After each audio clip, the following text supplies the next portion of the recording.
if you have been with us over the last little while, you know we are working through 1st and 2nd and 3rd John, kind of meandering through 1st John at the moment. We're into chapter 2. Last week we talked about the love test. John has given a series of tests to know if you are in the faith, if you are a genuine believer. There seems to be some measure of confusion that's taking place with some factions, some heresies that's come along at the early church, and John is responding. And there seem to be some questions that people are asking. Are they in? Are they out? Am I in? How do you know if you're a Christian? You just say out loud you are, and you are? One of the tests that he gave, we looked at last week, is simply the love test, we call it. 1 John 2, verse 9. Whoever says he is in the light and hates his brother is still in darkness. That's the test. If you say one thing and do another, it's evidence that you in fact are still in darkness. That is the metaphor for not being in the light, which is the picture of knowing Christ and being in him. If you say you're in the light, but there's hate in your heart, he says in 1 John 2:10, whoever loves his brother abides in the light, and in him there is no cause for stumbling. Being loveless towards other people, true loveless in Christ is an evidence of the fact that you are not a believer. We talked about that last week, but there's a second part to this. John seems to almost not dial back, but kind of come at this from a different angle. There is a love that comes natural to us, that seems really self-evident to us, that we need to be aware of. It is, in fact, a love for all things. Yesterday we were with our grandchildren. We went into a store, a Canadian Tire store, not that it matters, and of course beeline straight to the toy aisle. I find it interesting that you get to meet a 3-year-old, a 4-year-old, any child who would walk into a toy store or the aisle of a toy store and just yawn with disdain. Have you ever known this to happen? To just kind of, yeah, whatever. I'm going to go look at the wrenches. Could you imagine such a thing?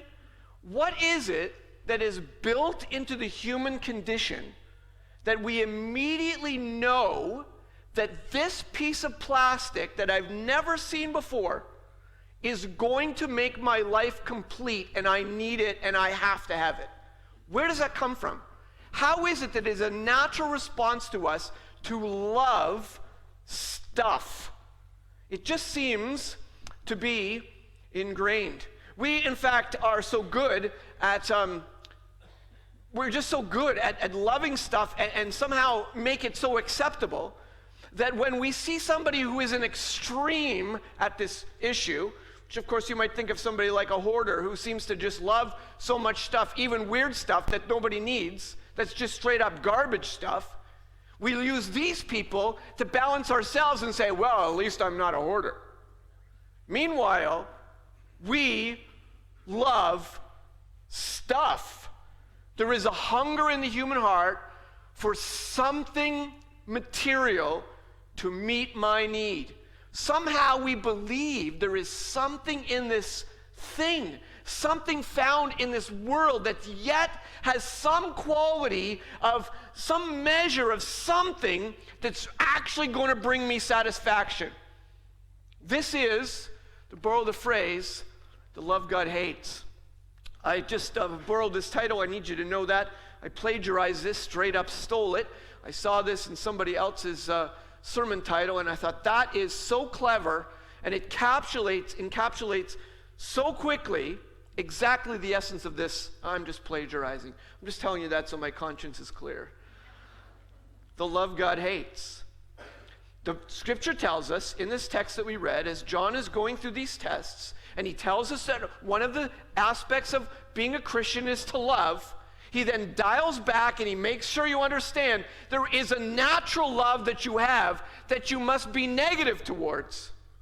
Do not love the world or the things in the world. Verse 15, first part of verse 15. What in the world does that mean, not to love the world?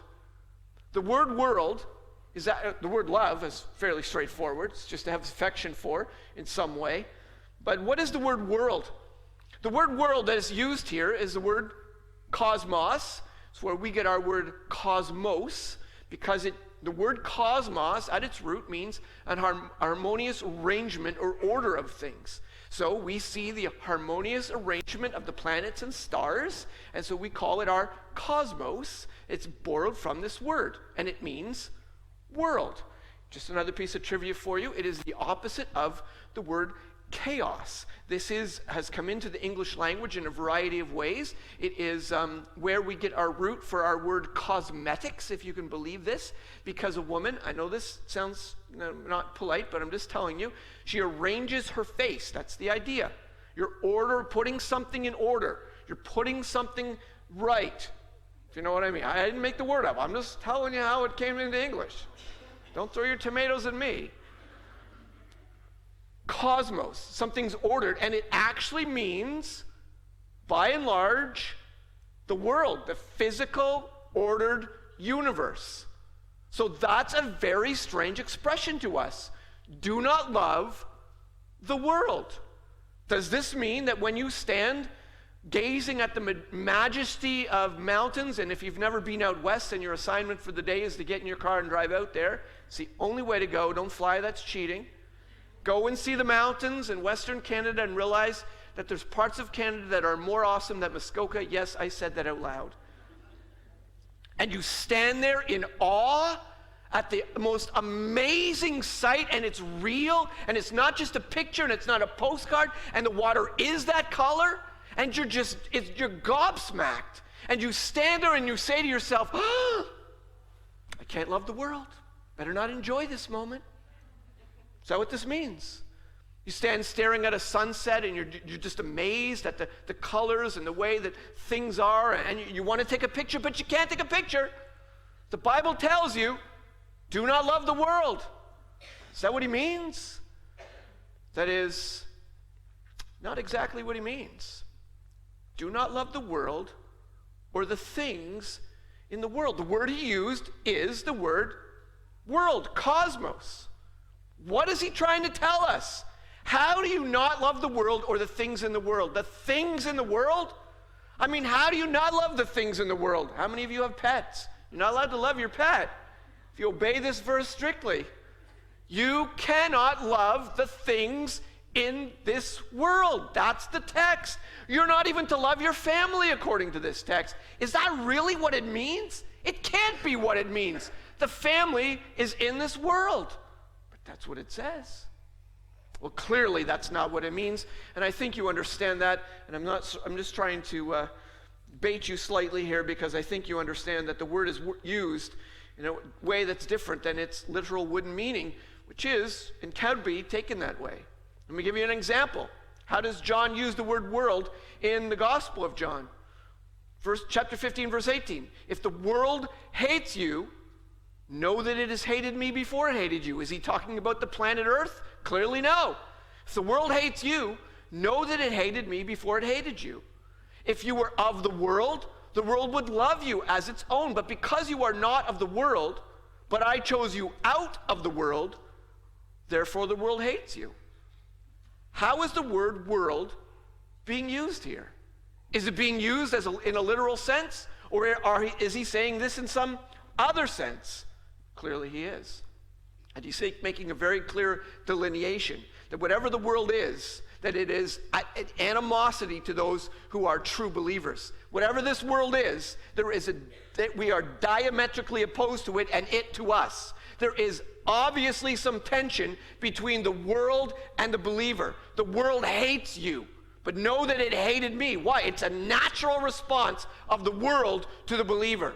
We're to not even love back the world because the world doesn't love us. How does that work? If the world hates you, know that it has hated me before it hated you.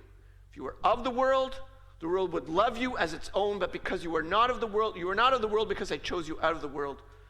Therefore the world hates you. Chapter 16, verse 20 of the Gospel of John. Truly, truly, I say to you, you will weep and lament, but the world will rejoice. You will be sorrowful, but your sorrow will turn into joy. What's he talking about? He's going to be crucified. He's going to die. And the world is going to rejoice that Jesus, the person who's never done anything wrong, who's only ever been compassionate, who's only ever helped people, who's only ever done good, the world is going to rejoice that he's dead. Why? Because the world is diametrically opposed to the truth. The world is diametrically opposed to Christ. What is the world? Do not love the world or the things in the world. This is simply the organized and arranged thinking, the ideology, the attitude, the aims, the goals, the way the world moves, the way the world thinks. We do the very same thing in English when we use the word world in not a literal sense. We say, in the world of science, we don't mean there's a planet called science. In the world of mathematics, in the world of sports, in the world of race car driving, he's number one. We just mean in the realm of, in the organized realm of that thing. Clearly, that's what he means. Do not love the world or the things in the world, everything that stands against or is contrary to the revealed will of God. Do not love the world or the things in the world. This couldn't be more plain. There is something in the world system that is diametrically opposed to the true believer. If anyone, in fact, loves the world, the love of the Father is not in him. This is the mark of a true believer.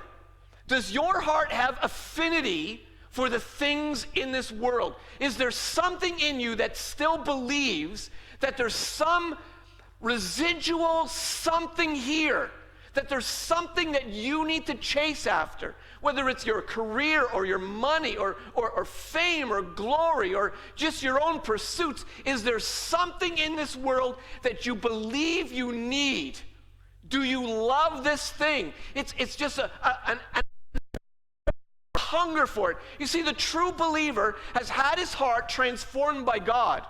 This is not a morality tale. This is not a checklist. Oh, that's how you are a Christian. You have to do this and not do this and not do this and I don't do this. No, this is natural response to the true believer.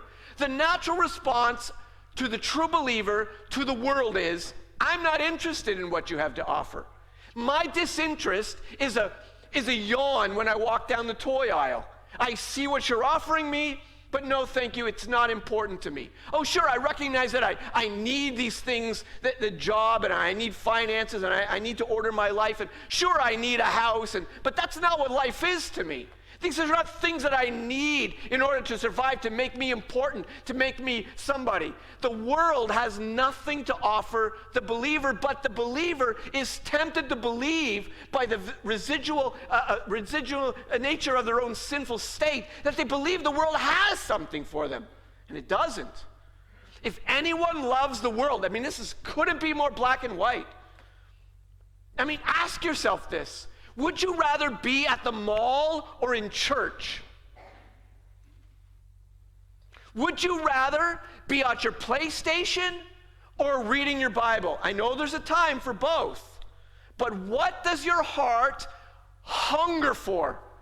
Would you rather watch TV or listen to a sermon? I gotta admit, there are days when I would way rather watch TV than listen to a sermon. I listen to myself preach all the time, and I just am ready for something different. There's nothing wrong with watching television. But is there a diet in your life where the truth of the matter is the things of God are really not attractive to you? There's really no sparkle there. And your verbal explanation that you follow Christ is not evidence in your heart that really hungers after what this world offers. It's not there. If anyone loves the world, the love of the Father is not in him. That is a frightening statement. That is a black and white matter of life and death. Why is this? All that is in the world, verse 16, the desires of the flesh, the desires of the eyes, the pride of possessions. This is an interesting phrase because some translations have the boastful pride of life. It's interesting, it's a difficult phrase to bring into English. So that's why there's different translations. In a sense, they're all correct. Don't get strange about that. I thought truth was narrow, and it can't be. It's just the subtlety and the nuance of one language to another. You can't always nail down a phrase and an idea in a simple English way. This is one of those examples. If you know a second language, you know that, there's just no way to say that the same way. The desires of the eyes and the pride in possessions, the boasting of your own, what you have and what you do, is not from the Father, but is from the world. This is the natural inclination of the human heart. This is the natural drive of the world. The desires of the flesh. What does that mean? The Bible uses the word flesh, and it literally means your flesh. Sometimes it doesn't. What is it talking about, the flesh? If you want to understand the way the Bible uses this word, it's really very simple. Drop the letter H, take the remaining letters, and flip them backwards. That's the flesh. That part of you that wants to be king. That part of you that wants to rule and reign. That part of you that says you know what's best for you. That part of you that makes your own decisions outside of God's being obedient to God. That part of you that wants what you want, and God's fine, but there's no way I'm plugging him into my life anymore. Then once in a while when I have to show up in church because my wife dragged me here, or your husband dragged you here, or whatever the case. I mean, it's that part of you. You know yourself. You know your flesh. What does your flesh look like? The scripture is so clear. Let me just read this list to you. The works, this is the natural outflow, the natural inclination of the human spirit. Now, the works of the flesh are evident. Sexual immorality, impurity, sensuality, idolatry, sorcery, enmity, strife, jealousy, fits of anger, rivalries, dissensions, divisions, envy, drunkenness, orgies, and things like these. That's not even an exhaustive list. How long was that list? And et cetera, et cetera. You're starting to get the point. This is the natural outflow. This doesn't mean that everybody does all of these things to the depth of their being. But this is the natural bent of the human spirit. These are the things that we think are going to actually feed our soul. These are the things that by nature, outside of Christ, we go to find satisfaction. This is how we think life should be lived. It's wired into us to believe that the right is wrong and wrong is right. And we are convinced that whatever God is offering us is tasteless and bland and boring and mundane and joyless, and there's no fun in it. The only way you're actually going to really enjoy life is when you live by your flesh. Your flesh being satisfied is truly going to bring you life. You believe that by nature at the core of your being. God is your enemy naturally by birth. You want nothing to do with his ways. You want nothing to do with his obedience. You want everything to do with what you want. And what you want is on that list. Somewhere, in some subtle way, you chase them down because you believe in them, you will find life. You're sure of it. You would never walk with disdain and yawn and pass by these things. No, if the opportunity is there, you're going to take it. Absolutely. Hands down, of course you're going to take it. Why wouldn't you take it? That's where life is found. The desires of the flesh. Is this how you live your life? Is this the inclination of your heart? That these things, somehow you believe in them, there's still something there for you. Your flesh is put to death when Christ comes into your life. There's a transformation that happens in a true believer. Oh, sure, we struggle. Sure, we wrestle. Sure, we're not perfect. Sure, we still know what it is to hunger after things. Sure, we know what it is to be jealous. But there's something inside of you that switches something. You just know this isn't right. I can't do this. I can't be this. I can't live like this. There's something that bothers your conscience. Why? Because the Spirit of God in you drives you away from these things because he alone satisfies the desires of the eyes. What in the world does that mean? The desires of the eyes. Well, if you've ever gone window shopping, you know the desires of the eyes. I just want more stuff. It just looks good. You want an example of this? Matthew 4:8. Jesus is being tempted. We'll not get into the details here, but just read the text. Again, the devil took him up on a high mountain, showed him all the kingdoms of the world and their glory. And he said to him, all these I will give you if you will fall down and worship me. What's the temptation? Temptation is the lust of the eyes. See how cool that looks? Do you see how important you would be? Do you see how significant you would be? Do you see how wealthy you will be? Do you see how much you could walk around and be somebody because you have this stuff? Do you know what it is to need more stuff? You want that stuff because something of this material world feels right to you. It brings satisfaction to you. And you're addicted to shopping because you somehow feel there's a rush in just clicking by on your phone or being in the store and listening to the cash register cha-ching, and you're walking out with a plastic bag. And there's just an elation in your world, in your heart, because stuff brings you such a joy. Really? Stuff? More stuff? The believer knows. In truth, in the heart of hearts, there is nothing in this world ultimately that matters. The believer knows this at the core of their being. We don't always live this out. We struggle, we wrestle, we're not perfect, but at the core of your being, what I'm saying to you resonates in the heart of the true believer. I don't need stuff, I need Jesus. Now that sounds really simplistic, but at the end of the day, the true believer knows that is the truth. You could take away all my stuff, take away everything this world has offered me, and just leave me Jesus. That's all I need. At the end of it all, that is all I need. The true believer knows that's true, and in their core of their being, that's their hunger. The pride of possessions, boastful pride of life. There's 6 things that the Lord hates. Proverbs 6:16 and 17a. There are 6 things that the Lord hates, 7 that are abomination to him. That's just a Hebrew way of saying, but wait, there's more. You think 6 is a lot? No, there's 7.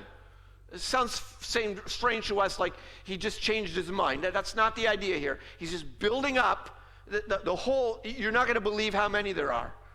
There are 7 things that are abomination. Number 1, haughty eyes. Eyes that feel somehow that based on who I am, that what I am, that my position in life, my position in society, my bank account, my gender, my height, my skin color, my fill in the blank, I can now look down on you. I have the right to tisk at you. I might not do it outwardly, but in my head and in my heart, you don't own a house like mine. You don't own a house on the lake. You don't have a boat as big as mine. Your car's like that. You see my car. I mean, you don't do this out loud, but you know. You only will do that. Do you know what I do for a living? Do you know who I am?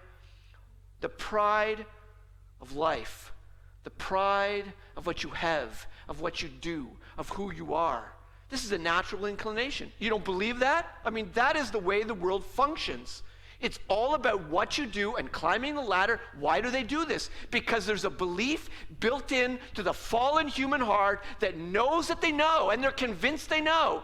True life is found the higher I climb, the bigger I am, the more important I become, the more famous I am, the bigger my name. Oh, I've got to get up there. I've got to have it all. I've got to go after it. Enjoy yourself. Because that's what the world offers you. Because when you get to the top, you find out that you're the only person up there and there's nothing else but you. Let me ask you something. Has it ever crossed your mind that how is it, I'm just asking a question because it crosses my mind. How is it that somebody can win an Academy Award, the highest accolades known in the movie industry? So you have reached the pinnacle of the pinnacles, there's nowhere higher for you to go except maybe to get another one. And you get the greatest thing this world offers you, and then you kill yourself. That has happened to people who have claimed Academy Awards, Robin Williams for one. How does that happen? That you get to the top and you find out what is going on. There's nothing here. There's nothing to this. And if you remember when he passed away, the whole media was surrounded with mental illness and all this talk about mental illness. Because that's got to be the reason. Maybe it was. Could it not also have been that he recognized and realized, what is the point of any of this? I mean, it seems obvious to me, to the true believer. Can you not see straight through the nonsense? Can you not see straight through the facade that this world actually thinks they've got something to offer me, to feed my soul? Can you not see straight through the stupidity of believing that somehow I am something because I own something? How foolish. You are created in the image of God, and that is where you find your worth. It is not found in any human material thing. It is not found in this world. You will never find something to satisfy you in this world, but your heart is wired to believe it so. He who loves the world, the love of the Father, is not in him. Proverbs 13:13, the fear of the Lord is hatred of evil. Pride and arrogance in the way of evil and perverted speech I hate, God says. This is the natural inclination of the human heart, to be proud, to be arrogant, to believe in themselves. Verse 17, the world is passing away along with its desires. Whoever does the will of God abides forever. Do you see the contrast? The world's passing away, and you can live forever. The world's passing away and all its desires and all its hungers, but whoever hungers after God, whoever abides with me, whoever obeys me, whoever listens to my voice, they live forever. You chase after the world's voice, you pass away. You chase after my voice, you live forever. That's the contrast. This is the line. This is the test. How do you feel towards the world? What claim does the world have on you? What is your relationship with the world? This is what John is asking. Do not love the world. This is not a checklist. Oh, I just better be careful. I don't start loving my television show too much. That's not what that is. This is a test. This is the mark of the believer. This is why you find that in Psalm 97 verse 10, for example, it says this, "Oh, you who love the Lord," what's their natural response to loving the Lord? You who love the Lord hate evil. It's just natural.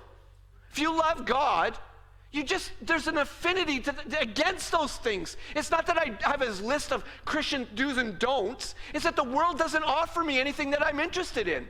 I don't want to go out drinking and dancing and whatever is supposed to be fun. I'm just not interested. Maybe it's my makeup, maybe it's what, I don't know. But I can tell you there's something in my heart that I just yawn down their toy aisle. I can't help that. He preserves the lives of his saints. He delivers them from the hand of the wicked. What does Psalm 119, 104 say? Through your precepts I get understanding. Therefore I hate every false way. I just read your word through your precepts. I read your word and I understand your word. And a result of having your word in my life, I hate that stuff. I'm not interested in that stuff. I hate every false way. By the way, this is one of the reasons that I find it challenging not to speak about false teaching. Through your precepts, I get understanding. And now anything that stands against that truth, it just bristles in you. How do you not say something? You want some examples of this in the New Testament? I know these are not unfamiliar to you, but just to give you a sense of what this looks like to follow Christ. Mark 1, 16 to 18, passing alongside the Sea of Galilee, he saw Simon and Andrew, the brother of Simon, casting a net into the sea. Why? For they were fishermen. Okay. So this is how they make their living. This is what they do. And if they don't fish, they don't eat. If they don't fish, they don't sell them, they don't make money. They're fishermen. I mean, this is what happens when in the East Coast and the industry shuts down and all these people are out of work. They were fishermen. Jesus said to them, "Follow me, and I will make you fishers of men." And immediately, what? They left their nets and followed him. How does that work? This is my lifestyle. This is my living. This is what I do. No. When you come to Jesus, now there's more to this. They didn't immediately become non-fishermen. But the essence of what is being said in a very quick and simple way, because Mark is always very quick and simple, is they just walked away from the world. Everything that they could, all their living, they just said, I'm just following him. It doesn't mean that they didn't need to eat. It doesn't mean they never fished again. But there was something in their heart that they knew what he has is more important than what this offers. I walk away from my fishing nets. I walk away from these things. That's what it looks like to follow Christ. You turn your back on the world. It's just natural. If you're following him, this has to go. Matthew 9:9. Jesus passed on from there. He saw a man called Matthew sitting at the tax booth. Why was he sitting at the tax booth? Because Matthew was a tax collector. Do you know what tax collectors do for a living? Collect taxes. Thank you, class. This is the only way they make money. They actually would skim from the top. This man would have been a wealthy man. He would have been extremely wealthy. Jesus said to him, "Follow me." Matthew responded, "Let me take a couple bags of coins along with us, because that would really benefit all of the ministry, the future ministry that you have." Is that what the text says? No, it does not. Why is that? Because the principle is clear. When you follow him, you leave this. It's not that you abandon this world. It's not that you say, "Oh, well, I don't need a house. I don't need a job. I'm going to trust Jesus." No, but in your heart of hearts, you know where your food really comes from. You know what really satisfies you. You know what you're actually chasing after. Follow me. And he rose and he followed him. Let me give you a Bible story that you know so well that it's almost embarrassing to read it to adults. If you've been in Sunday school more than 2 weeks in a row, you know this story. Luke 19, verse 4. "And he ran ahead and climbed up in a sycamore tree." Who am I reading about, boys and girls? Oh, how did you know it was Zacchaeus? "He climbed up in a sycamore tree to see him, for he was about to pass that way. And when Jesus came to the place, he looked up and said to him, 'Zacchaeus, hurry and come down, for I must stay at your house today.'" How does the story end? They go to Zacchaeus' house, and Zacchaeus stood and said to the Lord, "Behold, half of my goods I give to the poor. And if I have defrauded anyone of anything, I restore it fourfold." What? Jesus didn't command him to do this. This is not in the Old Testament law. He just came out with this on his own. He met with Jesus, and Jesus, he recognized that this man has something for me more than all the wealth that I had. This man was a wealthy man. And to demonstrate his love now for Christ, it's just a natural response. I'm giving half of my stuff away to the poor. It wasn't a command. He just did this. He suddenly realized his stuff didn't matter. And then he says this amazing thing. That's funny. If I have defrauded, if is funny because he was the tax collector, he guaranteed defrauded everybody. "If I have defrauded anyone of anything, I restore it fourfold." You know, I'm not good at math, but I'm pretty sure that'll make you bankrupt. You know, if I took $20 from you and I'm going to give you 4 times back, and you're going to do that to every single person that you took money from, how do you not end up in the negatives? I don't know if this guy was thinking straight, and I don't know if he did this thing, but his heart was immediately directed towards a love for God and to recognize that Christ is the one who governs my life. Jesus said to him, verse 9, "Today salvation has come to this house." How do I know that? Look at your heart. I mean, nobody talks like this. Nobody gives up the stuff the world gives you unless Christ has changed your heart. Today salvation has come since he is also a son of Abraham. Simple question this morning. What is it about this world that you feel you need in your life that God does not provide? What is it in this world that you feel you need to cling to? Because the Bible is so plain and so clear on this matter. Do not love the world or the things in the world. It's not a checklist. be careful not to do that and do this. No, it's the natural inclination of the true believer who acknowledges and recognizes Christ is their own. In fact, this world now means nothing to me. And I walk down its toy aisle and I yawn with disdain. This